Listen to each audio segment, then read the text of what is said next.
Ratovi, uglavnom destruktivni, razorni i destabilizujući događaji koji oblikuju državu u ono što je danas. Kategorizovani su u više vrsta poput kolonijalnih, invazionih, oslobodilačkih i ono o čemu ćemo mi danas pričati, cyber ratovi. Kada se priča o cyber ratovima, tipično se misli o borbi za informaciju, ali postoji jedna vrsta cyber rata toliko amoralna, toliko primitivna, da normalne ljude može dovesti do totalnog ludila.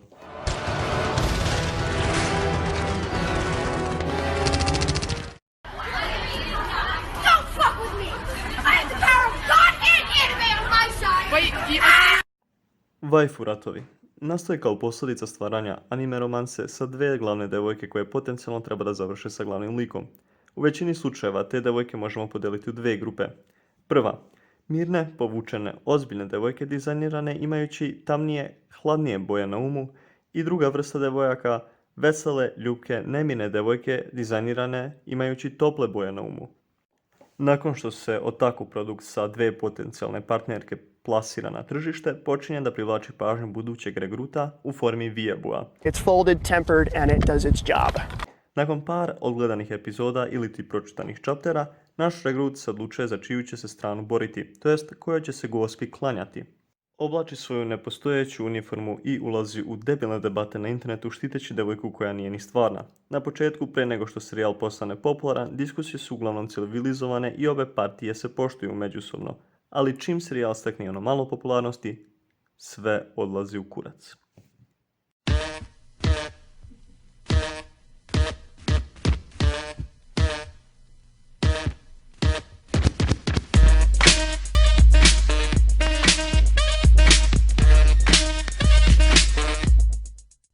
Best Girl.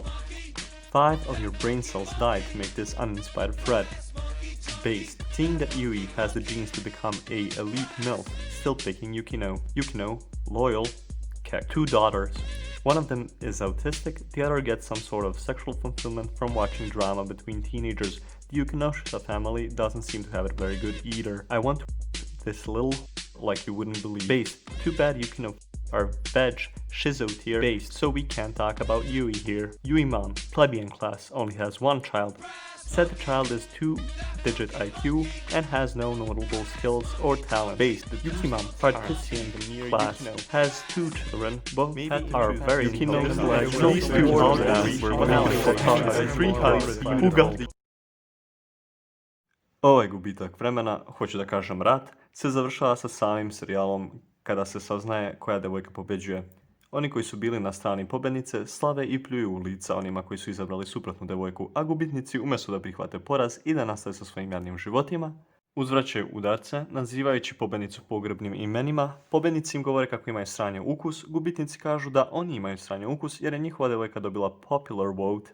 Posle kreće vrijeđanje majki, potom se stara i onda finalna forma uvrede u obliku prijetnje smrću. Ovaj sudar titana traje sve dok ne izađe novi serijal sa sličnom tematikom gdje mogu da nastave da se kolju. I na kraju dana, jedini gubitnici u ovoj igri prestola